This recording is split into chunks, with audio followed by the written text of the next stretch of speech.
एवं आज नहले आंदोलन जो आम सामयिक आज प्रत्याहार करूँ सठिक भाव में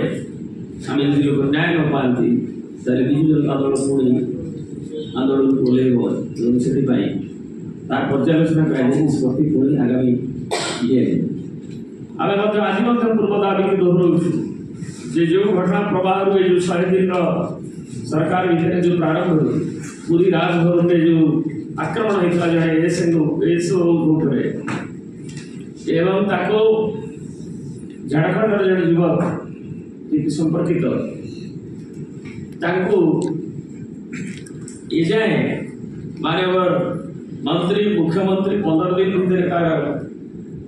रिपोर्ट तदंत कर पदक्षेप नि कौन कार्यक्रम है जहाँकि आईन श्रृंखला परिस्थिति की राज्य में खराब होबार एक आई ओपनर भाया प्रारंभिक 100 दिन शेष पर्यायर ये घटना दुर्घटना घटी विभत्स घटना घटी अमानुषिक घटना घटी एवं आज राज्य में आज भी मीडिया आप प्रकाश रही राउरकेला जो भाव में नाबालिका 2 जन को जो भाव में दर्शित कर गला किसी दिन तले अल्प दिन तले नवरंगपुर आमर जड़े आदिवासी महिला भात्रा कम्युनिटी दर्शन कर गणदर्शन कर ये सब घटना ओडिशा भली राज्य में निश्चित भाव में ये कहूँ आम सब कथारे कथारे 24 वर्ष सरकार कथा को उत्थापन न करी जहाँ सहित नवीन पट्टनायक कहते कहानी न गपी निजे कार्यानुष्ठान नहीं आईन श्रृंखला स्थिति को बरकरार रखु एवं जदि जड़े ब्रिगेडियर झील प्रति माननीय हाइकोर्ट हस्तक्षेप पर पदक्षेप दिगला श्रीयुक्त नवीन पट्टनायक दाबी पर जनगण दाबी पर आंदोलन आशंका देखी पुणी विलंबित भाव में घोषणा कराला से कौन कथार विलंबित नक तुरंत न्याय मिलू से आदिवासी झी नवरंगपुर कि राउरकेला कि ओडिशार अन्य अंचल जो घटना सब घटुची ये आमर दाबी एवं आज नहले आंदोलन जो आम सामयिक आज प्रत्याहार करूँ सठिक भाव में आम यदि लोग न्याय न पाती विजु जनता दल पुणी आंदोलन को ओल्लैब से पर्यालोचना कर निष्पत्ति पुणी आगामी ये माननीय देवी प्रसाद मिश्र जो मॉनिटरिंग और स्टीयरिंग कमिटी वर्तमान चेयरमैन से आज सांबादिक सम्मेलन संपर्क में सूचना देती मैं आपण कही रखे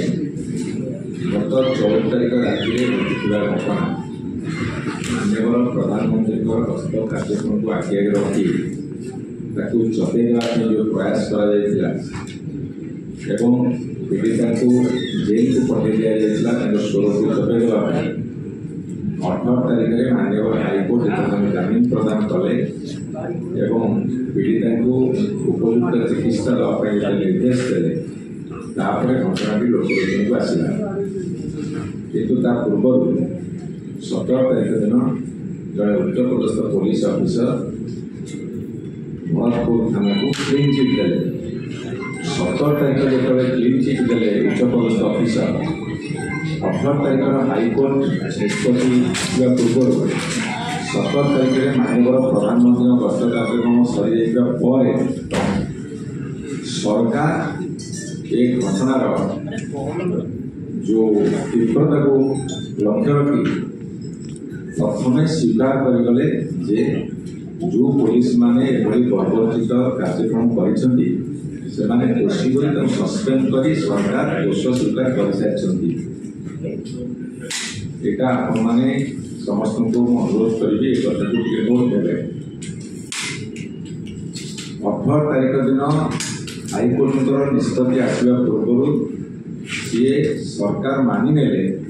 जे माने दोषी से सस्पेंड कर एवं जितेबाला पीड़िता आसी क्रंदनरत अवस्था समस्त घटना प्रकाश करे मो समस्त गणमाध्यम धन्यवाद देवी से कथा को प्रसार कर एवं एक कथा समग्र ओडिशार जनसाधारण भितर तीव्र आंदोलन सृष्टि कला ओडिशा भितर केवल भारत वर्ष प्रबल बेगे आंदोलन सृष्टि कर आप रखे जनरल शेखर मानवर सुप्रीम कोर्ट जजेस एवं पूर्वतन जनरल मैंने से संपर्क प्रतिक्रिया प्रकाश कर सबुठ बड़ कथा दायित्व संपन्न विरोधी दल हिसाब से मान्यवर श्रीयुत नवीन पट्टनायक एक घटनार गुरुत्व और गंभीरता को लक्ष्य रखी न्यायिक तदंत एवं एसआईटी जरिए हाईकोर्ट मॉनिटरिंग कथा कहले से कथा को सरकार से ग्रहण करने प्रस्तुत नथिले कारण से चेष्टा करुले कथार मोड़ बदल घटनार मोड़ बदल एवं घटना को चापी देवाई केमी ना चेष्टा कले जो सीसीटी फुटेज से जबत करते बार हो कि घटनाक्रम हो कि पुलिस स्टेशन भितर किए वीडियो रेकर्डिंग करते से पीड़िता को जड़े अति निम्न स्तर महिला देखार जो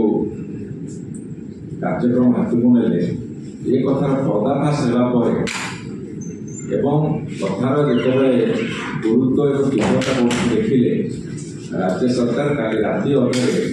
न्यायिक तदंतर आदेश देते नोटिफिकेशन हाईकोर्ट मॉनिटर कर मुझे आपण कही रखे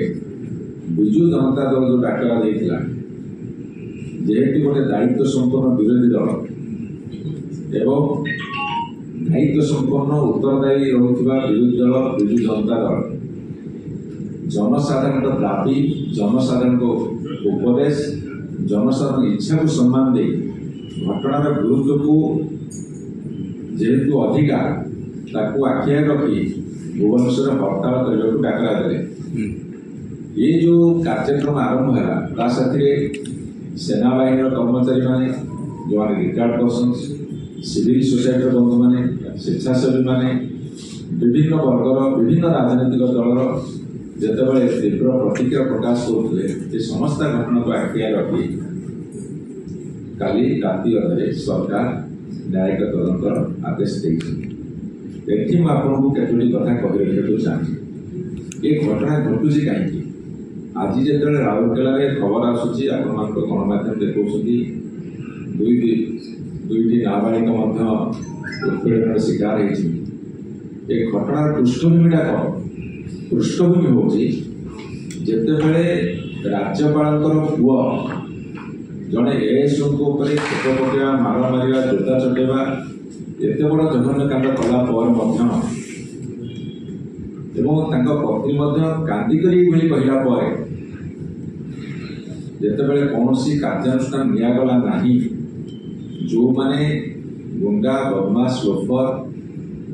जो मानकर क्रिमिनाल एक्टिविटीज कर मनोवृत्ति से माने प्रोत्साहन पाइले यही गोटे कथा को उदाहरण स्वरूप ग्रहण करके से माने प्रोत्साहन पाइले आज जो घटना घटुचे प्रतिदिन दैनिक कौटी ना कौटी किए गोटे दर्शन शिकार हो बलात्कार शिकार हो उत्पीड़न शिकार हो तार मूल मंजी रहा से आउ गोटे घटना आप कही रखे एमाने कहले बलभद्र पड़ा घटना हाँ कहले बलभद्र पुअर कथा जोटा पुलिस इनक्वारी कराया कथा जिलापाल अधिकार से नहीं इनक्वारी कर ओडावासी को धूआ बुलावाई एवं कथाटा किसी दिन गड़गले लोकस्मृति हजिजापी जो प्लान से कहले जिलापाल को कहुई 15 दिन भितर रिपोर्ट देवाई आप हिसाब करूँ केतेटा 15 दिन गला भितर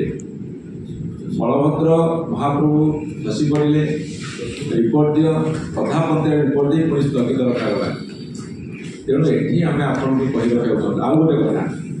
एवं निजुक एम कहले शिशु जितेबाला 100 दिन भितर अनेक कार्यक्रम से हाथ को नौ କୋଉଥିରେ ସଫଳତା ପାଇଛନ୍ତି କି ନାହିଁ ବା ଆଂଶିକ ସଫଳତା ପାଇ ତୋଳି ଧରି ପ୍ରଚାର ପ୍ରସାର କରୁଛନ୍ତି। ଯେତେବେଳେ ଅଘଟଣ ଘଟୁଛି, ଦୁର୍ଘଟଣା ଘଟୁଛି, ଯେତେବେଳେ କୌଣସି ମହିଳା ଅସମ୍ମାନିତ ହେଉଛନ୍ତି, ଉତ୍ପୀଡ଼ନ ଶିକାର ହେଉଛନ୍ତି, ସେତେବେଳେ ନିଜକୁ ଶିଶୁ ବୋଲି କହୁଛନ୍ତି ଏବଂ ଆମେ 100 ଦିନର ଶିଶୁ, ଆମକୁ ଟିକେ ଛାଡ଼ କରାଯାଉ। এই যে দুর্বল মানসিকতা, এই মানসিকতা ଯେଉଁମାନେ ସବୁ କ୍ରିମିନାଲ ଆକ୍ଟିଭିଟିଜକୁ ଭଲ ପାଆନ୍ତି ସେମାନେ ବହୁତ ଉତ୍ସାହିତ ହେଇଛନ୍ତି। ଏସବୁ ଘଟଣା ଗୁଡ଼ାକ ଓଡ଼ିଶାର এই ଦୁର୍ଗତି ପାଇଁ ଦାୟୀ। ଏ ଦୁର୍ଗତିର ସୂତ୍ରଧର ହେଉଛନ୍ତି ସରକାର। ତେଣୁ ଆମର କହିବା କଥା ହେଉଛି ଯେ ଯେତେବେଳେ ମାନ୍ୟବର ନବୀନ ପଟ୍ଟନାୟକଙ୍କ ଦାବି, ଏ ଦାବି ସାରା ଓଡ଼ିଶାର ଜନସାଧାରଣଙ୍କ ଦାବି, ସବୁ ବର୍ଗ ଲୋକଙ୍କର ଦାବି, ସେ ଦାବିକୁ ସରକାର ମାନି ନେଇଛନ୍ତି ଏବଂ ମାନି ନେଲା ବେଳେ ଯେଉଁ 60 ଦିନର ଘୋଷଣା ସେ କରିଛନ୍ତି, ସେ 60 ଦିନ ଭିତରେ 60 ଦିନ ପରେ ଏକଥା ସେ ପ୍ରକାଶ କରନ୍ତି। ଏବଂ ଏଠି ଆଉ ଗୋଟେ ପ୍ରଶ୍ନ ଆସିବ ଯେ ଯେମିତି ଏଇ କିଛି ଦିନ ଭିତରେ ସମସ୍ତ ତଥ୍ୟକୁ ନଷ୍ଟ କରିବା ଏବଂ ଭିନ୍ନ ଭାବରେ ପୀଡ଼ିତାକୁ ଚିତ୍ରଣ କରିବା ଏବଂ ଜନମାନସରେ ତାର ଛବି ମଳିନ କରିବା, ଏସବୁ କାର୍ଯ୍ୟକ୍ରମ କରିଥିଲେ ସେମିତି ଯେଉଁ ନ୍ୟାୟିକ ତଦନ୍ତ ହେଉଛି ସେଥିରେ ସହଯୋଗ କରିବେ କି ନାହିଁ ଏବଂ ସହଯୋଗ କେଉଁ ଢଙ୍ଗରେ କରିବେ ସେଥିପ୍ରତି ଆମର ପୂର୍ଣ୍ଣ ସନ୍ଦେହ ଅଛି। ଆମେ ଯେହେତୁ ମାନ୍ୟବର ନବୀନ ପଟ୍ଟନାୟକ ଓଡ଼ିଶା ଜନସାଧାରଣଙ୍କ ଦାବିକୁ ରଖି ସେ ନ୍ୟାୟିକ ତଦନ୍ତ ଦେଇଛନ୍ତି ଏବଂ ଓଡ଼ିଶାର ଭୁବନେଶ୍ୱର ଆଖପାଖ ସମସ୍ତ ଅଞ୍ଚଳର ଜନସାଧାରଣଙ୍କ ଉପଦେଶ ଏବଂ ଦାବିକି ନେଇ ଯେତେବେଳେ ବିଜୁ ଜନତା ଦଳ ତୀବ୍ର ଆନ୍ଦୋଳନ କରି ଗଢ଼ି ତୋଳିବାକୁ ଆଗେଇ ଆସିଲା, ସେମାନେ ଯେତେବେଳେ ଦାବିକି ମାନିଛନ୍ତି ଏବଂ ତାହା ନିଷ୍କର୍ଷରେ ପହଞ୍ଚିବା ପାଇଁ, ସତ୍ୟାସତ୍ୟରେ ପହଞ୍ଚିବା ପାଇଁ ଆମେ ଦୃଢ଼ ଦାବି ରଖୁଛୁ। ସେ ଦେଇଥିବା କଥା ତ ରଖୁନାହାନ୍ତି, କିନ୍ତୁ ଆମେ ଆଶା କରୁଛୁ এইটা যেহেতু ଗୋଟେ ଅତ୍ୟନ୍ତ ସମ୍ବେଦନଶୀଳ ପ୍ରସଙ୍ଗ, ସେ କଥାକୁ ସେ ଅକ୍ଷରେ ରଖିବେ। ଇଏ ହେଉଛି ଆନ୍ଦୋଳନ ବା ଏଇ ଯେଉଁ ହର୍ତ୍ତା ସାମୟିକ ଭାବରେ ପ୍ରତ୍ୟାହୃତ